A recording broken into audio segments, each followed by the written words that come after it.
እንደጻፈው This brilliant and innocent man in my mind until my days ረቡዕ፣ ሐሙስ፣ ዓርብ ተስፋ አልባ የጨለማ ሌሊቶች አዝነህ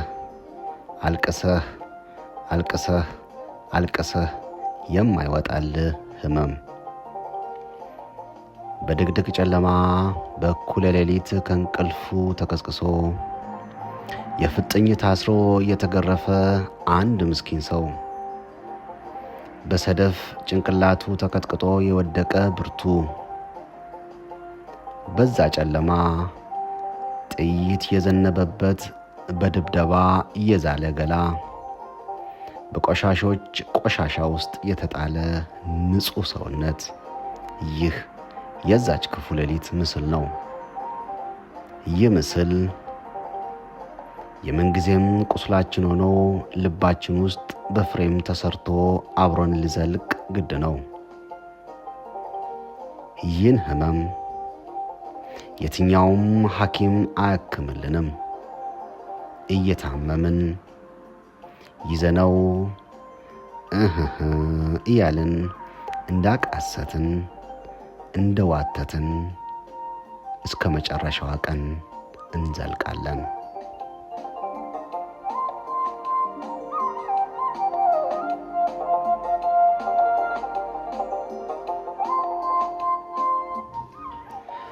ብዙ የተስፋ ክሮች ነበሩ። ክሮቹ ተራ በተራ መበጠሳቸውን ቀጥለዋል። ከክሮቹ መበጠስ ጋር የኛ ተስፋም ተሟጠጠ። ጃልባቴ ኡርጌሳ አንዱ የተስፋ ክር ነበር። እርሱን መግደል ለገዳዩ ገድል ሊመስል ይችላል። ግን ከእርሱ ይልፈት ጋር አንድ የሀገር ክር ተበጥሷል። መስዋዕት እንደሆነው ጃልባቴ ሁሉ ያቺ ክርም ዳግም አትቋጠርም። በቃ አንዴ ተበጥሳለችና የዛች ክር መበጠስ የቁልቁለት ጉዞ ሩጫ ማፋጠኛ ናት። ለኛ ዳግም የተስፋ መበጠስ ማሳያ ናት። በሀገሩ፣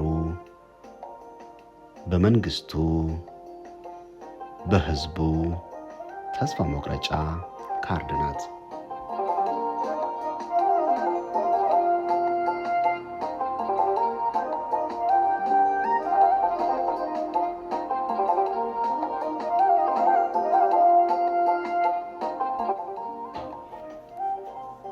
የበረታ የነሐሴ ጨለማ መንገድ የጠፋው ማቲ በውጣ ውረድ የዛለ ነፍሶች በአረም የተዋጠ ሰብል ተራራ የወደቀበት ህዝብ በእናት ሚት ጩኸት የሚደሰት ጉደኛ ትውልድ